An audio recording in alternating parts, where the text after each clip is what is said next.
Oke, coba bayangin ini. Sekarang jam 2 pagi, lo lagi natap langit-langit kamar, overthinking, muter ulang kejadian memalukan minggu lalu, atau mungkin lo lagi cemas banget mikirin masa depan. Nah, di obrolan kita kali ini, gue mau ngajak lo ngebongkar satu realita yang mungkin bakal bikin lo agak kena mental di awal.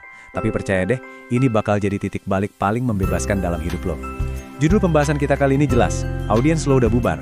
Kenapa nggak ada yang peduli adalah kekuatan terbesar lo. Kita bakal bedah tuntas kenapa hal ini justru jadi superpower yang selama ini lo butuhin banget. Coba jujur deh ke diri lo sendiri.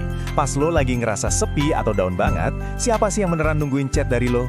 Siapa yang malam ini secara sadar ngecek HP cuma buat mastiin keadaan lo baik-baik aja? Terus, mari kita gali sedikit lebih dalam lagi. Siapa yang benar-benar peduli kalau lo lagi jatuh sejatuh-jatuhnya? Siapa yang masih ingat momen memalukan lo 5 tahun lalu yang sering bikin lo keringet dingin sendiri?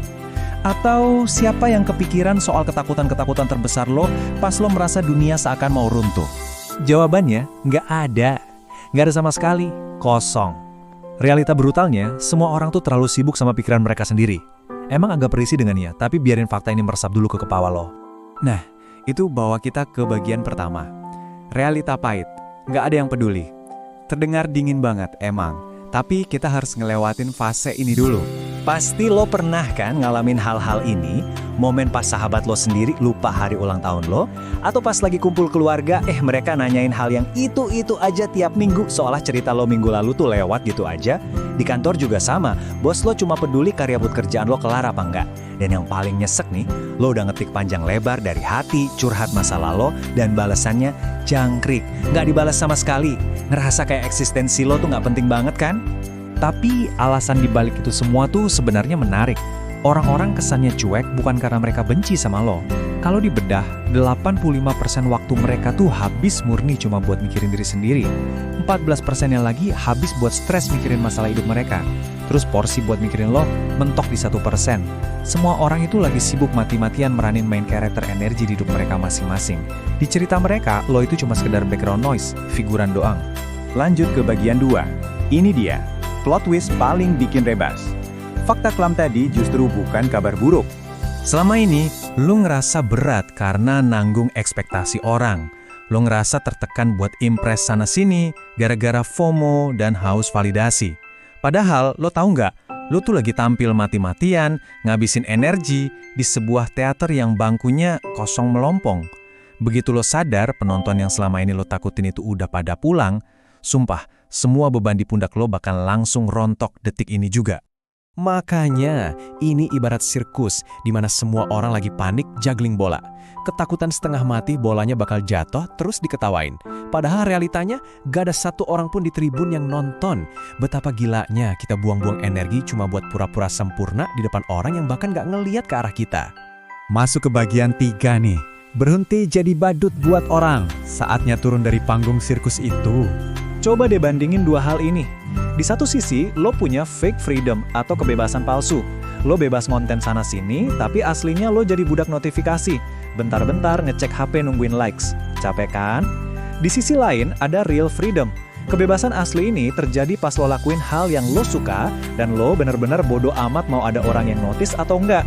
Pas lo bisa jadi invisible kayak gini, disitulah letak kemerdekaan lo yang sesungguhnya. Dan tebak, ada berapa jumlah buku catatan di alam semesta ini yang ngerekam semua kebodohan atau kesalahan publik lo? 0. Nggak ada.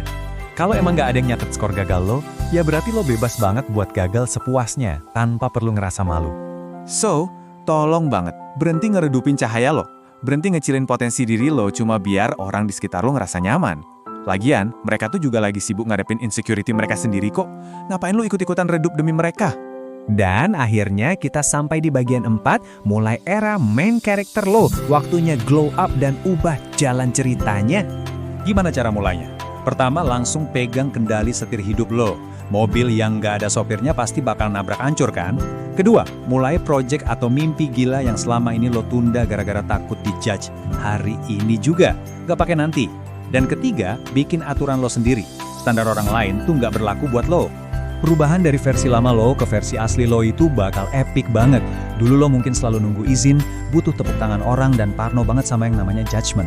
Tapi lo yang sekarang, Lo gerak cepet eksekusi ide, validasi lo cuma dari diri lo sendiri pas lagi ngaca, dan lo bahkan berani ngerangkul hal-hal yang mungkin dianggap kontroversial. Ini baru namanya beneran hidup. Gua nggak bakal bohong, di proses ini mungkin lo bakal kehilangan orang-orang yang cuma suka sama versi lo yang penurut dan palsu. Tapi biarin aja, karena gantinya mahal banget. Lo bakal nemuin diri lo yang otentik, suara asli lo, dan narik orang-orang tulus yang beneran nerima lo apa adanya. Punya hidup yang 100% milik lo sendiri, itu jauh lebih berharga daripada capek-capek nyenengin hantu. Nah, sekarang kita udah di penghujung obrolan. Dan gue cuma mau ninggalin lo sama satu pertanyaan pamungkas ini. Coba dipikirin baik-baik. Audiens bayangan lo tuh udah bubar. Teaternya udah kosong melompong. Terus, lo mau ngapain sekarang? Jangan cuma diem, berdiri dan mulai tulis naskah lo sendiri.